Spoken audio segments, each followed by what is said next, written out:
continue, we're going to install our stainless steel air tubes. These are in all of our wood burning inserts, stoves and fireplaces. You're going to have a notched end and a smooth end. We want to slide the smooth end in first. All of our products, they always go in to the left. Line it up the keyway, get it lined up even farther, and then we're going to take a pair of vice grips, clamp down on it, and hammer to the right to lock it into place. So let's do that. This is the rear air tube going in first.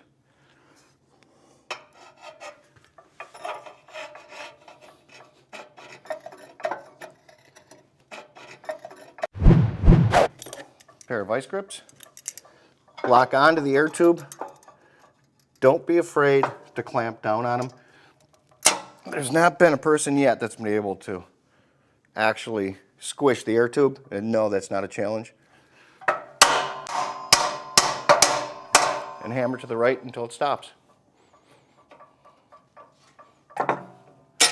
Next air tube, same thing. In,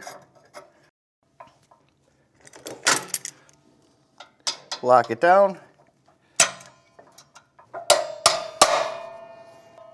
and hammer it till it stops. Thanks for watching the video. And remember, don't be gentle. You're not going to hurt the stove or air tube. It's a Regency.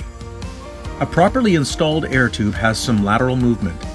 If it's not moving, apply more force with the hammer and vice grips. Listen, when you hear a dull thud, it's in.